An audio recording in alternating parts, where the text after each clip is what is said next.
அவுல் farad பறக்க முடியாத இரவு நேர தரையில் வசிக்கும் கிளி இனமாகும். ஆந்தை போன்ற முகத்துடையும் பெண்குயின் போன்ற தோரணத்தையோடும் வாத்து போன்ற நடையுடன் இருக்கும் அசாதாரணமான நைட் பேரட்ஸ் ஆகும். பறவை இனத்திலே மிக அதிகமான காலம் வாழக்கூடியது, 100 ஆண்டுகள் வரை வாழக்கூடியது இந்த நைட் பேரட்ஸ் ஆர் அவுல் பேரட்ஸ். 64 சென்டிமீட்டர் நீளத்தோடையும் அதே மாதிரி 6 கிலோ எடையோடையும் அதோட நிறங்கள் பாசி நிறத்திலையும் பச்சை பழுப்பு நிறங்களையும் பார்க்கறதுக்கு வித்தியாசமாக இருக்கும். இந்த கிளிகள் தாவரங்களை மட்டுமே உண்கின்றன. எப்படி மேல் பீகாக்ஸ் ஃபீமேலை அட்ராக்ட் பண்ணுதோ அதே மாதிரி இதில் உள்ள மேல் பேரட்ஸ் ஃபீமேலை அட்ராக்ட் பண்ணுது. பெண் கிளிகள் 1 முதல் 4 முட்டைகளை இடுகின்றன. 30 நாட்களுக்குள் குஞ்சுகள் பொரிக்கின்றன.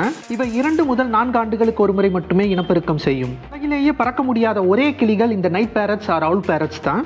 1995 கன்சர்வேஷன் எஃபர்ட் எடுத்ததுனால 200 கிளிகள் வாழ்கின்றன. இந்த மாதிரி மிஸ்ட்ரி அண்ட் அன்நோன் ஃபேக்ட்ஸ் வீடியோஸ்க்கு like, share and subscribe to Lalitha5. See you. Bye bye.